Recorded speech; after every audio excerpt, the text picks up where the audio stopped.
Lole-Taylor. Talfalava, kia ora, and thank you, Mr. Speaker. I rise on behalf of New Zealand First to talk about this Vulnerable Children Bill in its third and final reading. The bill sets out to achieve some goals. It proposes solutions to problems that are much needed, given the epidemic that has been in existence for quite a while in New Zealand. We are all aware that problems associated with vulnerable children are complex, and so the solutions identified in this bill may only go so far. And the member that has just spoken is absolutely right. It is not a perfect bill, not yet.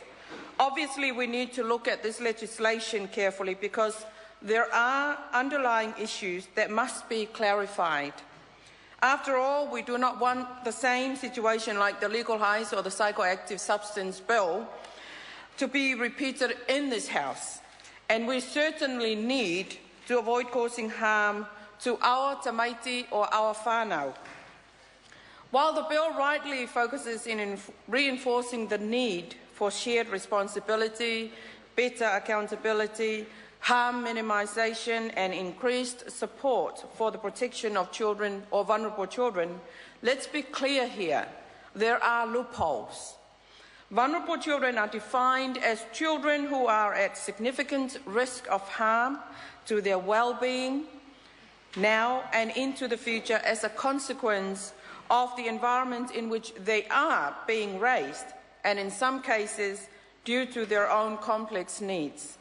It is a very good definition with a telling measure of how effective the bill can be. It gives a harsh reality of why we have so many vulnerable children in our country. The journey for better outcomes still only finds a band-aid solution. That is not to say that the answers are easy or plentiful. The bill, in fact, poses some good answers to past problems, and we acknowledge that. However, a responsible government should always look at the fundamental issues that lead to our societal woes. More and more within our communities, we can see that families are broken. They are wrecked, frustrated, and of course, unhappy. Children are hungry. They are insecure. We have far too many children right now at risk, and families are struggling. Parents are jobless and desperate for help. There aren't enough jobs out there. There aren't enough work for them with reasonable wages or salaries. Finances are crumbling because the wages are too low. The increase in education costs, health and basic needs are too high. While the recent budget actually dished out the New Zealand First policy of free GP visits for children up to the intermediate school level, sadly, they still have to wait for a number of months before they can get it.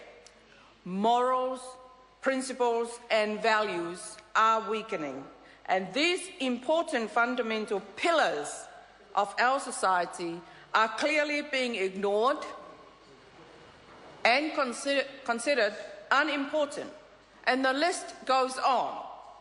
All the while, addiction to substances that make the anxiety go away is increasing. Our unhealthy culture of drug and alcohol use is rife. While the Vulnerable Children Bill offers worthwhile measures to mitigate the societal ills currently threatening the safety of our children, I say we must remember the fundamental issues beneath this problem. Let's not forget the fundamental issues that cause the problem highlighted in this bill. Research on the issue of child abuse has shown that it is closely linked to economic and social deprivation.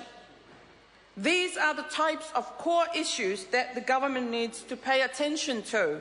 And I must say today is a day that I agree with a phrase that our chair from the Select Committee actually mentioned about poverty. Poverty is not an excuse, and I've said this quite a number of times, even when I came into Parliament at the beginning. It is not an excuse for child abuse, but it does not help It does not help. They are inextricably linked to vulnerable children. This government has allowed inter-community issues to spiral out of control. They have been too focused on delivering the best outcomes for the select few while neglecting others in need. Just look at their hasty U-turn on the legal highs.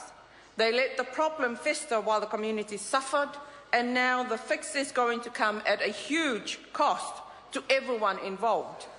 New Zealand is no longer the healthy egalitarian society it once was. The obvious imbalances amongst our communities have only worsened under this government. Doing something to seriously address these kinds of fundamental issues would be more effective at healing the wound inflicted on our society, and that is vulnerable children.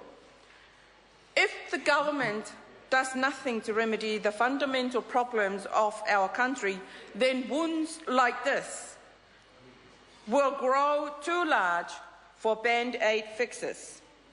Many come from families that are struggling to support themselves under the weight of high cost of living and unemployment.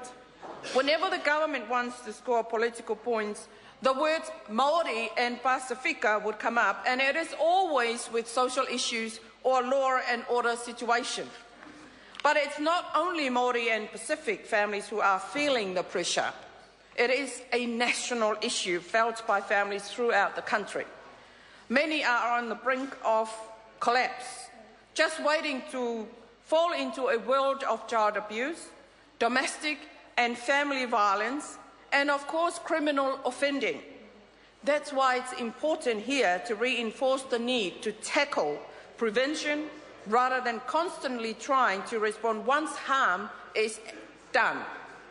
Most abuses that have occurred involved many volunteers.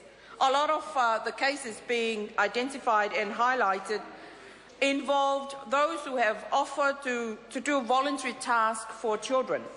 The bill fails to recognise the reality of severe risk associated with children, which defies all logic when writing a bill that intends to protect vulnerable children. The government should not discount this connection.